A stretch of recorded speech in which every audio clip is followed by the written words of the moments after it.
Bugünkü rubrikamızın qonağı qadağan olunmuş reklamlar seriyasından Nike Invisible Run 3 seriyasıdır. Yəni eldiri ilə desək, həm mülkidə istifadə oluna biləcək, yəni normal həyatda istifadə oluna biləcək, həm də qaçışda istifadə oluna biləcək ayaqqabı növü kimi reklam olunur. Amma yəni detallarından falan baxanda yaxşıdır. Detal baxımından əladır. Qaçışda bir o qədər əla olduğunu deyə bilməyəcəm. Hardasa 200 kilometrdən yuxarı kilometraj verdiyimə baxmayaraq bu detalların birinci növbədə göstərim sizə. Hər şeydən qabaq bəzi adamlar bu detallara xüsusi maraq verir, maraq göstərir. Ona görə Invisible Run bu hissəsi, yəni belə deyək də, arxa daban hissəsi qalındır, ön daban hissəsi isə nisbətən nazikləşir. Hündür dabanlı Long Run seriyası gedir. Yəni bu seriya güya ki, hardasa 30 kilometr, 20 kilometr üstündə, yəni yarım marafonun üstündə belə deyək də, məsafələri qaçmaq üçündür. Race Day ayaqqabılarından nisbətdə daha rahat qaçış konforu vermək üçündür. Easy enerji return falan filan belə şeylər olmalıdır. Eldili ilə desək belə deyək də, sizin qaçışınızı maksimum dərəcədə rahatlaşdırmaq üçündür. Yəni sürətli yox, rahatlaşdırmaq. Amma digər ki, rahatlığı mən hələ ki bu 200 kilometrdən sonra belə hiss eləməmişəm bir o qədər. Yəni narazılıqlarım var, ona görə vətən xaini çıxardacağam birazdan Invisible Run'ı.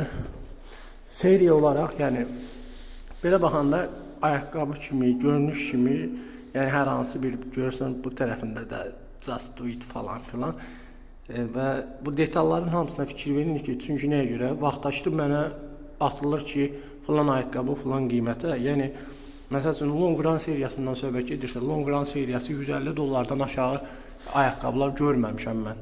Yəni bu seriya məsəl üçün Invisible Run $180. Amma qiymətini ödəyirmi? Yox. Yəni belə deyək, bunların rəqibi olacaq ayaqqabı Asics Superblast 2-dir. Onu geyindikdən sonra, bu şey deməyək, artıq geyindikdən sonra necə göstərəcəyindən asılı olaraq onunla bunu müqayisə edəcəm. Əslində baxsa hər ikisini mötəbər bir yarış üçün nəzərdə tutmuşdum. Sadəcə son anda bu mötəbər yarışda iştirakdan belə deyək də imtina edirəm deyə o səbəbdən yenə də göstərmək istəyirəm ki, hansı daha yaxşıdır, hansı daha pisdir. O biri də pis olsa, onsuz da pis olduğunu, yəni yəqin məsələdir ki, bildirəcəm. Burada detalları baxımından, yəni pis ayaqqabı deyil. Davamlılığın baxacağıq. 1000 kilometr versə, reklam edib yenə göstərəcəm ki, 1000 kilometr verdi. Bu hissə axşam vaxtı biraz parlayır. Belə detallara fikir vermək istəyirsinizsə, yəni yaxşıdır belə. Bu qayda belə deyim, sizə təqdim elədim. İp bağlamasının bu hissəsini belə bağlayanda da yenə, yəni bildiyimiz buradan ara qoyub belə sıxanda da eyni ağrını verir, sıxmayanda da. Ona görə yəni o baxımından bu ayaqqabı bir o qədər xoşuma gəlmir. Ayaq növümü də çəkmişəm ki, sizin üçün detallı olaraq göstərə bilim. Ağrılar hardasa midfoot deyilən bu hissədən və bu hissədən başlayır. Bu hissəni əməlli başlı vurur. Yəni ölçü olaraq mənim ayaq razmerimdən bir razmer yarım böyükdür. Asics'də mən bir razmer böyük alıram.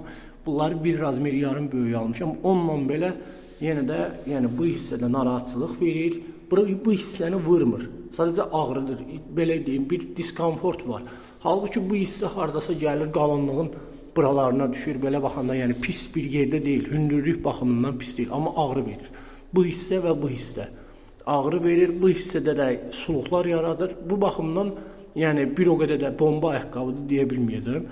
Yəni 10 üstündən dəyərləndirsək 10 üstündən 6 verə bilərəm ancaq. Yəni nəzərə almaq lazımdır ki, Nike adətən bu belə deyək də marafonda Kenyalılar nəzərə alıb ayaqqabı istehsal edir. Böyük ehtimal yəni bu ayaq növü ilə yəqin ki bir Kenyalı daha rahat qaça bilər, nəinki bir Avropa.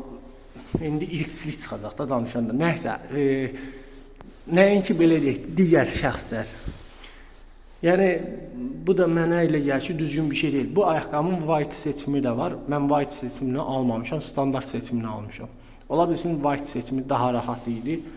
Yəni nəysə də indi white almamışıq. Olan olub, keçib. Yəni bu baxımdan həm ayağın bu hissəsini, həm də bu hissəsini ağrıdır. O baxımdan rahat deyil. Yəni uzun kilometrajda mənim bu hissələrim ağrıyandan sonra mənim nəyimə lazım bu long run ayaqqabısı. Trabuco Max'ı mən 67 kilometr gedəndən sonra buralarım ağrıyıb. Amma halbuki bu ayaqqabı hələ ilk kilometrlərdən bu ağrıları başladır. Sonraki kilometrlərdə biraz azalır, amma yenə də ağrı ağrıdır. Nəzərə alsaq, hə, bir də 2 dənə naskı ilə geyinəndə, 2 naskı geyinlikli halda nisbətən ağrı az olur. Amma qalan, yəni standart bildiyin diskomfortdur. Halbuki, yəni long run ayaqqabısında diskomfort qətiyyən olmalı deyil. Qaldı ki, naskılara deyərsiniz ki, məsəl üçün naskını dəyişdir. Naskını içəridə sürüşməyən, belə deyim də, texnologiyalı naskı ilə belə əvəz elədim. Yəni heç bir fərq eləmədi. Dedim bəlkə məsəl üçün içəridə ayaq sürüşür, mənim xəbərim olmur. Ona görə belə bir problem olur. Bu da yəni onun qarşısını alır. 2 naskı ilə də geyinəndə nisbətən ayağın əzilməsi azalır. Amma yəni ayaqqabını 2 naskı ilə geyinmək üçün almıram ki mən. Nəsə belə. Başqa da detallı yenə də bir son anda bir çəkim eləyim. Amma yəni razılıq baxımından narazıyam. O qiyməti ödəmir. $20 fərqdən Superblast 2-nin testini eləyəcəm. Ondan sonra baxacam, görəcəm ki, o bundan betərdir, yoxsa bu daha belə deyək də, bundan daha yaxşıdır. Sağ olun, salamat qalın. Gələn görüşlərə qədər. Kanalımı izləyib abunə olmağı zat lazım deyil. Bütün bundan da bitmədi. Hələ Çinim var. Hələ Nike-dan işimiz qurtarmır. Onu da deyim, bu hissəni bildiyimiz bu tipli bağlamadan söhbət gedəndə, yaxından göstərim, belə yəni arasından keçirdib, belə sıxdıqda yenə də ayağın birləşmə yerindən daha ekstra olaraq bir dənə də ağrı buradan gəlir. Halbuki mən məsəl üçün eyni bağlamanı demək olar bir növ ayaqqabıda yox, bir çox ayaqqabıda eləmişəm. Hətta bu hissəsində yəni ikinci deşiyi olmayan ayaqqabıda belə eləmişəm. Yəni elə böyük ağrı vermir. Ola bilsin ayaqqabı nə qədər qabağa gedib, yəni ayağın içəridə nə qədər qabağa gedib arxaya gəlməyindən də asılıdır. Amma yəni verməli deyil, bu boyutda ağrı verməli deyil. Long run ayaqqabısından söhbət gedir. Yəni belə ağrı verməli deyil. Bu da ekstra ağrı olaraq yəni geri dönür. Ona görə də o baxımdan da bir o qədər də uyğun deyil. Amma qaldı ki, dözümlüyə kimsə dözümlü ayaqqabı axtarırsa, mənə elə gəlir ki, dözümlü olma baxımından dözümlü olacaq. Yəqin ki, dözümlü olar ən azından.